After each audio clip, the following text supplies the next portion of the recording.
El periodismo no nació ayer. Su historia en México es la historia de sus luchas, sus ideales y sus revoluciones. Desde las concesiones de la corona hasta los campos de batalla, la prensa fue testigo y actora de la vida nacional. Esta es la historia de cómo la tinta moldeó a México. La imprenta de Gutenberg impulsó el periodismo, y su llegada a América fue una consecuencia directa de la conquista española. El Virreinato de Nueva España fue el primer territorio en el continente en tener una, establecida en 1539 gracias a una concesión de la corona al impresor alemán Juan Kronberg y al italiano Juan Pablos. Con la imprenta nacieron las hojas volantes, publicaciones informativas de papel suelto, que ya tenían una tradición en Europa y aparecieron en México solo 2 años después, en 1541. Su temática era variada, desde inundaciones o crímenes internos hasta funerales reales y hechos de armas externos.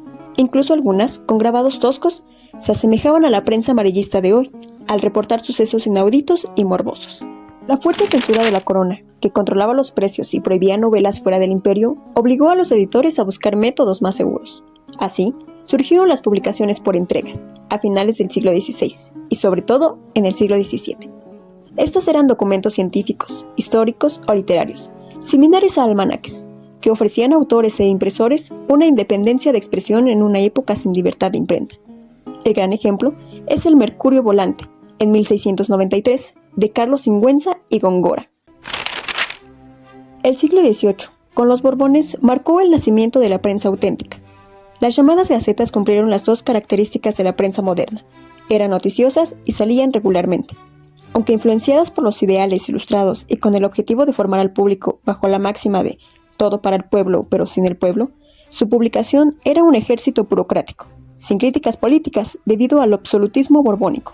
El creador de la primera publicación periódica fue Juan Ignacio de Castorena y Ursúa, con la Gaceta de México y Noticias de Nueva España, lanzada el 1 de enero de 1722. Aunque duró solo 6 números, Castorena buscaba seguir el ejemplo europeo, pero su publicación era puramente informativa y evitaba reflexiones políticas para evitar la censura del virrey.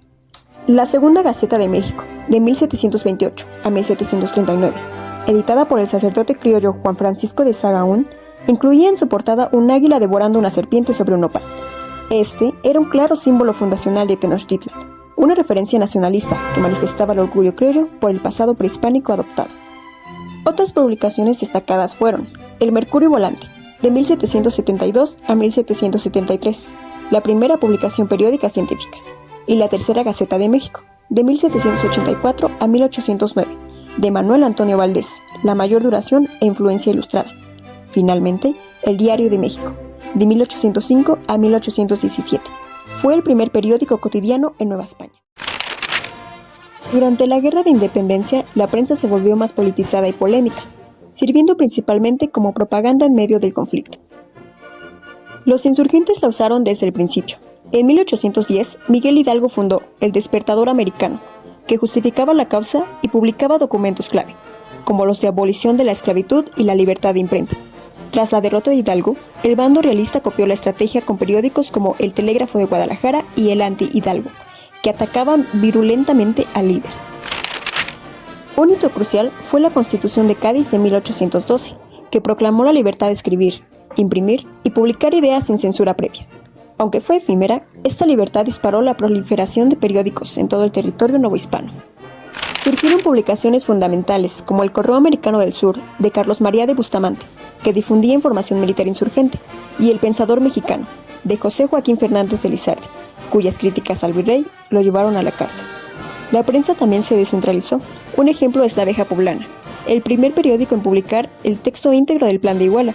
Por su parte, Agustín de Iturbide publicó El Mexicano Independiente, para promover su pronunciamiento hasta la consumación en 1821. Tras la independencia, la prensa gozó inicialmente de una breve libertad, convirtiéndose en la principal tribuna para el debate de los problemas nacionales y la creación de la opinión pública.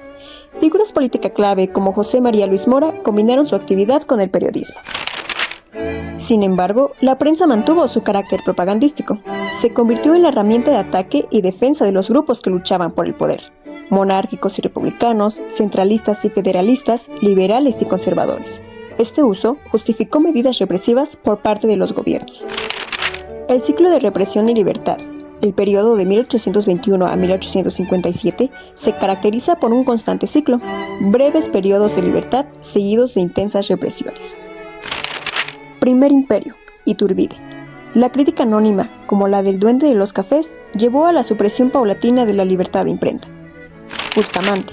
Su gobierno se caracterizó por la represión a la prensa de oposición, aunque la prensa liberal se fortaleció en el interior. Centralismo.